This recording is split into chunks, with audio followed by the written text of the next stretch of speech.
YouTube channel. It's been something I've been thinking about doing for a while now. However, I've been putting it off because I've been a little nervous. It's a lot easier making shorter little reels and cute little videos over on Instagram than chatting to a screen. Like, I don't know, it just feels a bit more embarrassing, I'll say. If you're here from Instagram, then hey, and thank you for your encouragement and support, and yeah, just encouraging me to start a YouTube channel, because I have had quite a few of you over on Instagram asking me whether that would be something I'd be interested in doing, or have I thought about starting a YouTube channel. So yes, the answer is yes, and here I am starting my channel today. And if you're new here, then head over to my Instagram. It's at popsexfitness. I will leave it up here, and you can just have a little look on my page, see what I'm all about. The main reason I wanted to start doing a bit of YouTube is just to have like longer form videos, because I do like doing a lot of talking on my Instagram, but obviously with like Instagram it's much shorter videos and clips, whereas over here I can actually share, like, I don't know, a bit more about my journey, a bit more about my life, a bit more about fitness, running. A little bit of what to expect over here on YouTube is probably like, it's going to be all things fitness, because if you do know already, my whole account is about fitness, and not just that, but a bit about recovery from an eating disorder, because that is something I suffered with for quite a long time, about 7 years. So that is a big part of my journey. Some people have asked me some questions over on YouTube. People have asked me some questions over on Instagram. So I thought I'd answer a few of those just to get started. Let's get into that without further ado. So the first question is, what is my workout routine? I am facing a little bit of an injury flare-up at the moment. On an average, when I'm all good, I like to do probably 4 runs a week, 4 to 5 runs a week. 1 or 2 easy, 1 interval, 1 long run, and then another like speed session.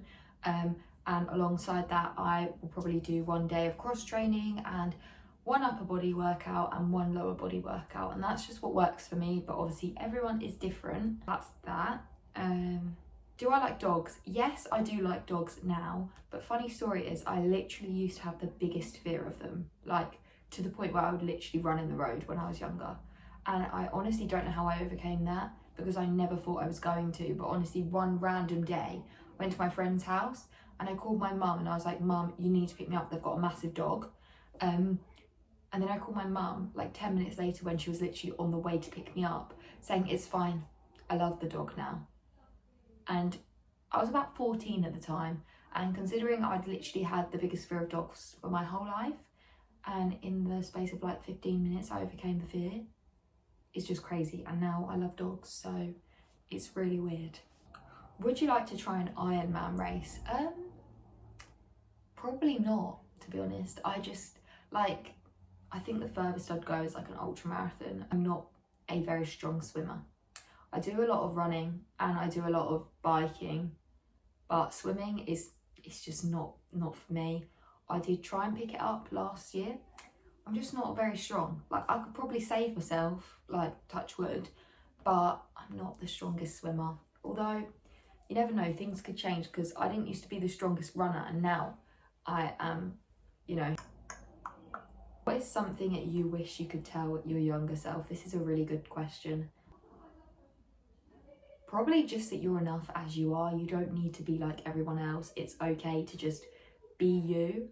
Because for me, I was all about fitting in when I was younger, and that was so, like, had such a negative impact on my mental health and my happiness. And I think if I just realised that actually I was fine as I was, I didn't need to be like anyone else, and I didn't need to fit in to be loved or to be important. Like, I feel like that would have been, like, if I just believed that then, I feel like that would have saved me a lot of pain, basically. Which moments have made you think recovery is worth it?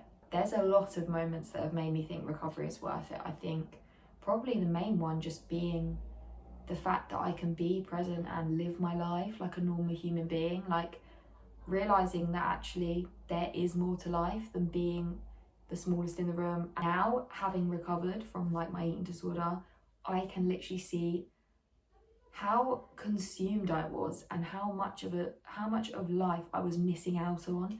Like now, just the simple things like spending time with my family and actually enjoying it, being able to laugh with them instead of just sitting there in the corner of the room feeling like crap, basically. I just think once you choose recovery and actually commit to it, you literally will never regret it. It is so worth it. And to be able to go out, enjoy food, and not be so anxious all the time about everything, your body, your weight, food, calories, all of it.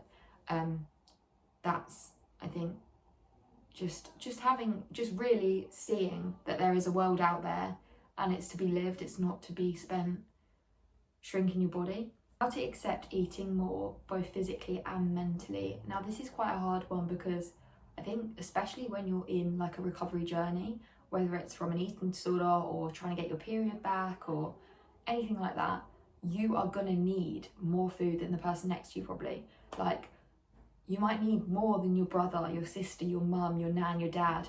Like, and that's okay. You've got to accept that you are not on the same journey as them. And you know, if you've had an eating disorder, especially a restrictive eating disorder, you've deprived your body of food for so long that you actually have a lot of making up to do. And I think that's important to remember, that eating more now because you ate less before. You ate a lot less, you were in a deficit for such a long time, and you got to make up that food by eating more now. I think that's a good way of thinking about it. What's the single biggest mistake people make in fitness? Probably thinking more is better, because it's not. Sometimes less is more. I think sometimes people can just push themselves to the limit and then they don't see progress because they're so fatigued, so tired, that actually they can't put as much effort into their sessions. Whereas if you do less, the sessions you do are going to be more efficient because you've given your body time to recover between the sessions, etc. And I also think another one would probably be not prioritizing nutrition. And I don't mean like eating less, I actually mean sometimes eating more. Like maybe you're not eating enough to fuel your training. That's where you think eat less and exercise more, but actually if you have some goals that are more performance driven, I don't know, you're into running, I don't believe that being in a bloody calorie deficit is going to help your running. What do you typically eat in a day to get your period back? This is going to be individual for everyone. Honestly, there's that 2,500 calorie rule thrown around, and if you don't already know, I am working with Gabby at the moment. I'll link her here, I'll put her name here on Instagram. You can go and have a look at what she's about. But I am trying to get my period back, having had an eating disorder for like a lot of years, and then obviously being quite into fitness, like there is a lot of stress on my body, which means I haven't got a regular cycle. And let me just put it out there, you need a regular period. It's not normal, even if you're a fitness guru or whatever, like if you're an athlete, it is not normal and it's not okay to not have a regular period. That is a big red flag that your body is struggling. If you want to actually sustain your fitness and keep being able to do what you enjoy, you need to be functioning optimally. Your body needs to actually have a period. So, and like I said, the number 2,500 calories is thrown around a lot.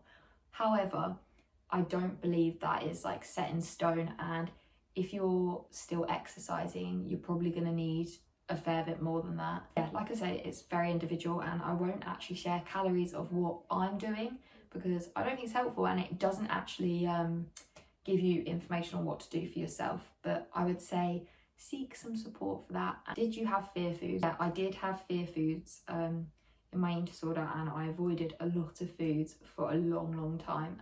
Having been like in hospital, in inpatient units and stuff, I kind of was forced to challenge that, and it was probably made easier because I had the support around me to do it, and I kind of didn't have a choice. That was the only way I was getting home and getting on with my life. It is hard to overcome those fears, but you kind of have to, because if you want to actually have a life that's not restricted and limited by an eating disorder, then you kind of have to just challenge the foods and push through, and yeah, know that it's okay and they're not going to hurt you. My dream job would literally be to work with like Gymshark or something, and then I'm going to make it out like this is one of them videos, you know, like when you see someone like, I really want to work with Gymshark, and then they do like a forward a year and they're like a Gymshark athlete. Like, that's what I think is going to happen to me. I'm joking, it's probably not, but yeah, I think my dream job is to work in the fitness industry, whether that's PT, just social media, fitness, you know, yeah, just working with some cool brands. But obviously that is a dream job and probably not realistic unless this whole YouTube thing ends up being like, I don't know, or my Instagram continues to grow, do you know what I mean? Fun fact, I'm currently unemployed. Honestly. But you know what? I had to quit my job because it wasn't healthy for me, and yeah, so just to let you know, if anyone else out there has quit their job, you're not alone and it will be fine. We'll find something else and it will all work out for us in the end. How do you define happiness? And do you think you've achieved it? I think happiness is just basically about being content with where you are. Do I think I've achieved it? I don't think I've achieved happiness as such. I think I've still got a long way to go in figuring out what I want to do with my life, and I don't feel very content. Like I said, obviously I have quit my job and things are a bit up in the air, uncertain, but I feel like I feel optimistic that, you know, there are better things coming, and yeah, trying to remain positive at the moment, and it's going pretty well, you know, minus the few ups and downs that I do still have, but yeah. How do you handle failure? I don't handle it. I don't like failing. I'm joking. I think everyone has to fail. Like, things have to go wrong. Like, you can't expect it to just be like this. Life is like this, and it can go right down and then come back up. Yeah, I think you just kind of have to accept that it is part of life, and you do definitely learn from things. When things go wrong, I think it's an opportunity to grow. It does happen for a reason. You eat before a morning run and how much do you drink before? So I pretty much just eat and drink normally. Have breakfast, like it will be carb focused and a bit of protein, but mainly carbs, because obviously carbs are your body's main source of energy, and that is what you need to be able to have the energy to run. So yeah, I'll probably just have like overnight oats, or I'll have hot oats, or I'll have cereal, Weetabix, like that kind of thing, always with a banana. Always with a banana. Yeah, I'll probably wait about an hour to 1 to 2 hours before going out. I'm very much an early bird, so I'll wake up and I'll happily eat breakfast at 5 a.m. Like, that's just me. Whereas some people are like, oh, I can't eat until whatever. But that is each their own. And then drink wise, I'll just have I have medication, so I literally just have like a drink to have that, and then after my breakfast I'll have a coffee, and then I'll go for my run. But yeah, that's basically that. And then after I'll just eat and drink again as normal. Why do you run now? Because it is the only thing that keeps me sane. Genuinely, I think I just love the feeling of achievement that it gives me. I have literally posted so much about why I run. It's my whole life. I love it to pieces. I don't think I could live without it. I don't think I'd be where I am now without running. Like, before I was running, I think I wouldn't think twice about restricting my food and not eating and stuff, and that was my way of coping. But now, whenever like I have a thought in my brain like don't eat, I think, but then I can't run, I'm not going to have the energy. Now what's different for me is, instead of eating, no, I need to get this right, instead of running so I can eat, I eat so I can run. That's what I meant. But yeah, I just love the achievement, the progress. It's my time to get out of my head, into my body, and just do exactly what I love. And honestly, I just get in the zone, and when I'm running, I literally am not thinking about any of life stresses. It's like the time for me to switch off and just focus on putting one foot in front of the other. And yeah, favourite unpopular food combination. Do you know what? Everyone says to me that tuna and rice is not a very popular food combination, but I think it is. I think tuna and rice is perfect. I'm trying to think of another unpopular food combination. But I've got one. Avocado and ketchup. I had it and it was like the best thing ever. Really, I don't really know what else, but I want to have a think now, because I feel like there is so many unpopular food combinations that I definitely have. Can you tell me more about your journey gaining weight and how did you find it? So I will probably go into this more in a separate video, in like a anorexia recovery or my eating disorder journey kind of video I was thinking about doing. But my journey gaining weight has been very up and down. Like, I've obviously had a few admissions and a few relapses in my eating disorder, so it was very much like get better in hospital, go home, relapse, get better in hospital kind of thing. That was going on for quite a few years, but I think the last admission I had, I kind of decided enough was enough. I gained most of the weight in hospital, and then I came home and gained a bit more weight, and yeah, gained a lot of muscle as well. So I think, yeah, but I will go into that in a separate video. But yeah, I found obviously it wasn't an easy process to gain weight, especially at home. When I came out of hospital, like, the fact I've gained more weight, but I was a lot more into the gym. Like, that's the first time I've ever gained weight at home, because I've been a lot more into the gym and fitness. And so yeah. Preventing injuries. Well, I have had a few injuries, and I am currently battling an injury flare-up in my hip, which is the same as the injury I had in October last year, and it literally ruined me. Luckily, it's not quite so bad this time, so I'm hoping that we are heading on the up, but touch wood, literally touch wood. I'm gonna have to find wood now, because I can't just touch my head.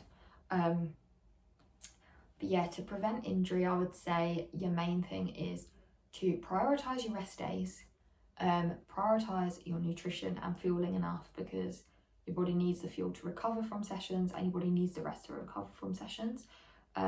Also making sure you warm up, you cool down, and you practice your mobility and all of that. I would say don't increase your mileage too quickly. All these things that you've probably already seen on Instagram, but again, I can show a bit more of that in the future if that's something that you guys are interested in. Someone's put, not a question, but your journey is genuinely inspiring. Thank you so much. Like, it does mean a lot to me that I have the followers that are always supporting me over on Instagram, and so I hope you guys can come over to YouTube as well. Yeah, that's kind of all the questions I'm going to answer today. But I hope you enjoyed this video, and I look forward to making lots more videos for you in the future. And yeah, so comment down below what you kind of want to see, and yeah, let's do it. Happy Friday, have a good weekend.